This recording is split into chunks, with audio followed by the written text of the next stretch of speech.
Yesterday, you answered a question about thoughts, and you explained three stages. First was observing thoughts in that subject-object relationship. And I feel for years that's what I've done. Observe the thought, similar to a cloud in the sky. Just see it come and go. And then yesterday, in the meditation, I noticed something quite subtle in that I felt as though I am the sky and the cloud is in me. And if I understand how you explained it yesterday, that's the second stage of it being within my being. Yes. You then explained a third stage, which is, if I'm using this analogy, that the cloud is the sky, that there is no difference between the cloud and the sky. Yes. The cloud can't be anything other than the sky. Yes. And so I guess I can understand that intellectually, and I feel like I could use some help in understanding that experientially. And that's what I was asking for your help with. Okay. So you are experiencing thoughts now. Yeah? Yes. So if you're experiencing a thought, you must be experiencing whatever the thought is made of. Yes. So what are your thoughts made of?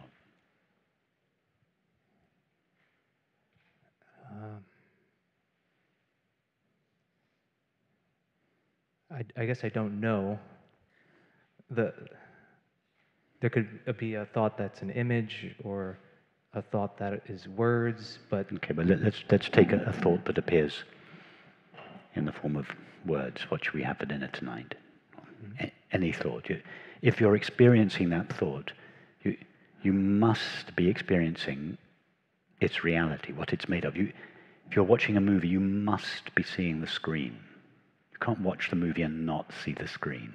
Right. You may not realize you're seeing the screen, but nevertheless, you are seeing the screen. You are seeing the stuff, relatively speaking, that the movie is made of.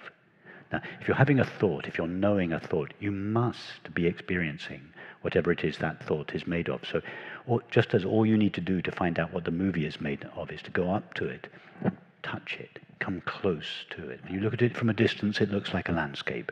When you come up close to it and touch it, you touch its reality, the screen. So it's the same with a thought. You have to go up close to it. You have to touch it, so to speak. Now, do that now. What do you find? Touch your thoughts. Taste them. What's there?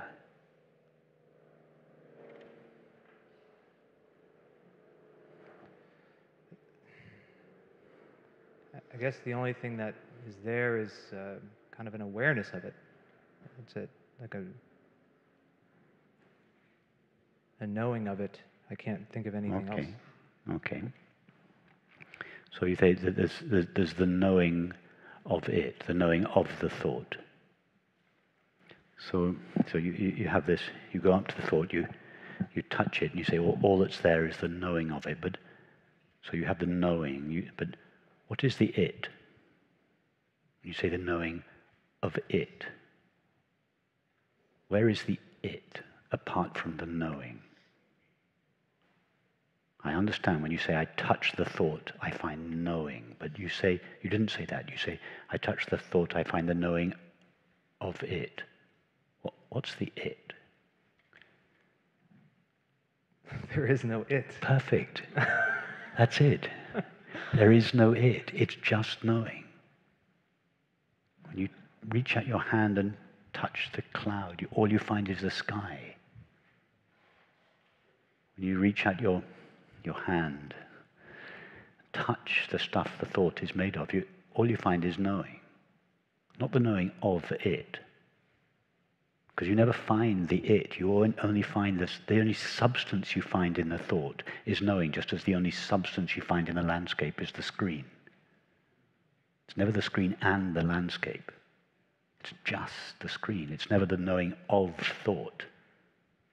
It's just knowing, assuming the form of thought, but without ever becoming a thought. Always remaining itself, appearing as the thought, just as the screen always remains itself and appears as the landscape, but never becomes the landscape. So There are no such things as thoughts.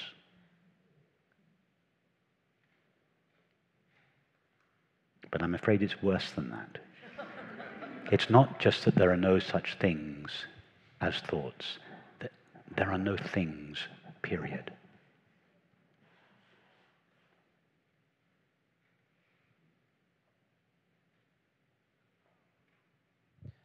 There's only consciousness.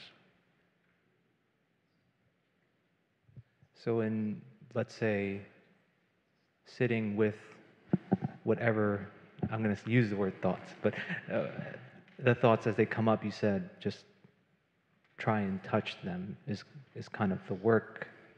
I'm hesitant to use the word practice, but what one does as thoughts appear is to touch them the way you were describing. That would be... Yes, but once you've done that once or twice with a couple of thoughts, you can be sure that all thoughts are made out of the same stuff. Once you've investigated the landscape in the movie, you don't have to do the same experiment every time you watch a movie. You can be sure that all the subsequent movies are appearances of the same screen. Yeah.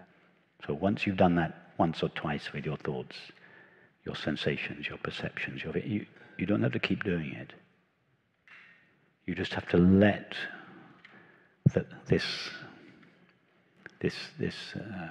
recognition penetrate deeply into your mind and your heart and your body, so that this consciousness only model really sinks in until it begins to be your lived and felt experience. All there is one infinite, indivisible whole or reality made of consciousness or being or spirit or love or God, whatever you call it. Just let that, so you hear it philosophically, it makes sense philosophically, then you investigate it in your experience, you verify the possibility that you heard of when you were thinking philosophically, you verify it in your own experience, and then you try to live the implications of that verification. And as you do so, the world which once seemed to confirm your previous point of view, the very same world now confirms your new understanding. It just becomes more and more obvious in all realms of your experience. This new, what was once a philosophical possibility, you then explore it in your experience and you recognize it's true of thoughts, it's true of feelings, it's true of sensations, it's true of perceptions. So you verify it. Every time your mind raises an objection, you meet that objection with your experience. And as a result, the objections of your mind begin to die down. And what was once a possibility only now becomes this living reality.